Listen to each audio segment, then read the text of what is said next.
ভোটে ভোট যেমনি পড়েছে তারপরই আমরা রাস্তা শুরু হয়েছে। তার আগে গাড়ি উল্টে যাচ্ছে, মানুষ উল্টে যাচ্ছে, মরে যাচ্ছে, তবু ইয়ে হয়নি। তাদের বিল্ডিং হয়ে যাচ্ছে, তাহলে রাস্তাগুলো কি হচ্ছে? রাস্তাঘাটগুলো এই মুহূর্তে আমরা দাঁড়িয়ে আছি হুগলি এবং বাঁকুড়ার সংযোগকারী রাস্তা চড়ুইপাতা গ্রামের রাস্তা, যেটি 200 মিটার আর পাকা রাস্তা বা ঢালাই রাস্তা কোনোটাই হয়নি, পড়ে রয়েছে বেশ কয়েক বছর ধরে। সাধারণ মানুষের দাবি এই রাস্তাটি এত ভরে গেছে বা ভরে গেছিল, বর্ষার সময় তো যাতায়াতই করা যায় না। এই রাস্তাকে ব্যবহার করে 3-4টে স্কুলের ছাত্রছাত্রীরা যাতায়াত করে এবং প্রতিদিনই হাজার খানেক মানুষ তাদের নিত্যদিনের কাজকর্ম এই রাস্তা থেকেই ব্যবহার করে। তো নিত্যদিনের কাজকর্ম করতে যাওয়ার জন্য বা স্কুল ছাত্রছাত্রীরা তাদের স্কুলে যাওয়ার জন্য এই রাস্তাটি যে ব্যবহার করে সেটা ব্যবহারযোগ্য ছিল না। প্রতিদিনই ঘটে দুর্ঘটনা, কখনো টোটো উল্টে যায়, কখনো মারুতি উল্টে যায়, কখনো মোটর সাইকেল উল্টে যায়। সাধারণ গ্রামবাসী এসে তাদেরকে উদ্ধার করে। আবার ছাত্রছাত্রীরা তো আজকের দিন এই যে খানাখন্দে ধরা ছিল এই রাস্তা, যদি জল হয় সেই জলের উপরে পড়ে যেত, তাদের ড্রেস নষ্ট হয়ে যেত, তারা স্কুলেও যেতে পারতো না। তো এই আমরাই অর্থাৎ টাইমস অফ বেঙ্গল বেশ কয়েক মাস আগে আমরা এই খবর করেছিলাম যে রাস্তাটির সংস্কার প্রয়োজন। উন্নয়নের দানি সাজিয়ে সরকার যতই তার উন্নয়ন দেখা, কিন্তু এই রাস্তা উন্নয়ন পায়নি। কিন্তু এই ভোট আসতে 2026-এর বিধানসভা ভোট আসতেই টনক নড়েছে প্রশাসনের। তড়িঘড়ি এই রাস্তাটি সংস্কার করতে শুরু করেছে। এই রাস্তাটি সংস্কার শুরু হওয়াতে এই এলাকা দিয়ে যাতায়াতকারী সমস্ত মানুষজন বলছে আমরা তো অন্তত খুশি, অত্যন্ত খুশি। এটা যদি এর আগে রাস্তাটা সংস্কার করা হতো তাহলে আরো উপকারে লাগবে আমাদের।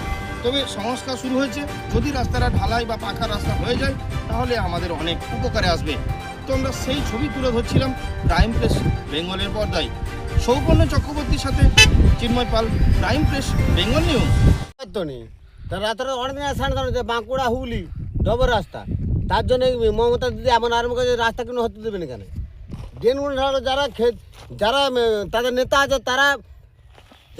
আছে, তাদের বিল্ডিং হয়ে যাচ্ছে, তাহলে রাস্তাগুলো কি হচ্ছে? রাস্তাঘাটগুলো এদিকে বলছে কন্যাশ্রী যুবশ্রী কার থেকে দিচ্ছে, কন্ট্রোলের রেশন বন্ধ হয়ে যাচ্ছে। রেশন আমি এ রাস্তাতে প্রত্যেক 1 সপ্তাহ ছাড়া পেরে, 1 সপ্তাহ ছাড়া এখানে গ্রামের লোক তো বাঁকুড়া আর হুগলি পড়ে গেছে, এই কারণে রাস্তাটা হচ্ছিল না। আর ভোট পড়ে গেছে বলে রাস্তা হচ্ছে। মমতা ব্যানার্জি কি মনে করছে যে আবার ভোট নিয়ে জিতবে, গরিব মানুষ হাতে ধরাবে, বাড়ি ধরাবে নাকি? সেটা তো তার প্রবলেম, বাড়ি ধরাবে কি?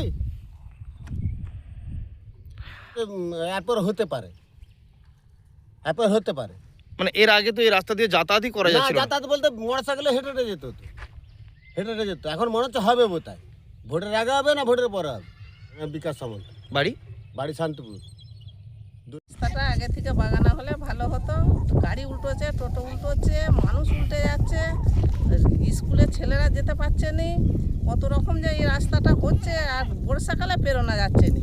ভোটে ভোট যেমনি পড়েছে তারপরই আমরা রাস্তা শুরু হয়েছে। তার আগে গাড়ি উল্টে যাচ্ছে, মানুষ উল্টে যাচ্ছে, মরে যাচ্ছে, তবু ইয়ে হয়নি। হ্যাঁ, এমন ইয়ে মানে আমরা যদি কিছু দেখ আর নাই দেখ, আমরা যদি রাস্তাঘাট যদি না ভালোভাবে চলতে পারনু তাহলে আমাদের কি ইয়ে ভোট দিয়ে কি সার্থক বলো দেখিনি, বলো না? আর তো স্কুলে ছেলে যাবে, যাবে আসবে, উল্টে যাবে, আজ যাবে, আর যেতেই পড়ে গেল বর্ষাকালে। কত যে টোটো আর সাইকেল যে কত উল্টে গেল তার ঠিক নাই। ওই পোলটা থেকে ইধারটা হয় না, উধারটা হয়ে গেছে। এদিকে কিছুটা হয়ে রয়েছে হুগলি জেলার দিকে, তাহলে এই রাস্তাটা হয়ে গেলে আপনাদের সুবিধা হতো। আমাদের যেতে আসতে ছেলে পুলে স্কুল যাবে, আজ যাবে, আমাদের কত লোকেরও সুবিধা হবে। হলে তো ভালো। এখন তো সংস্কার শুরু হয়েছে বলে মনে করতে দেখছেন? সংস্কার একটু আগে যেটা ছিল তার থেকে একটু ভালো হয়েছে। তো এই রাস্তা তো আগে থেকে বেশ খারাপই ছিল। হ্যাঁ, খারাপই ছিল, খুব কষ্ট হতো। তাহলে আজকে যে সংস্কার দেখে কি বলবেন? ভালো, এই কাজ ভালো, এইরকম কাজ হলে তো ভালো। এটা বহুদিন খারাপ ছিল, স্কুল যেত না ছেলে, বহু ছেলে পড়ে যেত।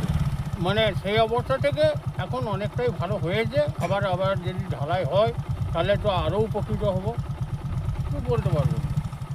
সেটা ভোট আসতে পড়লেও না, পরপর রাস্তা টাকা দিতে সেই জন্য হচ্ছে, সেটা কি করে বলবো বলুন দিদি। আমরা অত যাকে সংস্কার পেতে আপনি খুশি? হ্যাঁ, খুশি। আপনার নাম? আমার নাম অসিত রায়, বাড়ি? বাড়ি মামুদপুর।